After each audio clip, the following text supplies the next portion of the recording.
روزه کې هر قسم ستنه لګول کاغه په غوښه کې وي که په رګ کې وي په دې سره روزه نه خرابېږي.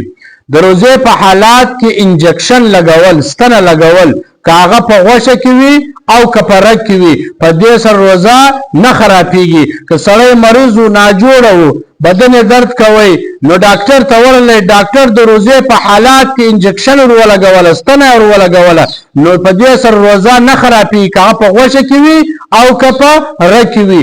ها خالي د طاقت دپاره بغیر ضرورت ستنه لګول په روزې په حالات کې بیا مکروه ده. فتاوی رحیمیه صفحه نمبر 244 جون نمبر 2 فتاوی عالمگیری صفحه نمبر 204 جون نمبر 1 فتاوی محمودیه صفحه نمبر 153 جون نمبر 10 نفائس الفقه صفحه نمبر 228 جون نمبر 3 مجموع الفتاوا صفحه نمبر 215 جون نمبر 15. نو په دغه کتابو کې داسې لیکلي دي چې د روزې په حالات کې ستنه لګول که هغه په رګ کې وي که په غوښه وي نو په دې سره روزه نه خرابېږي.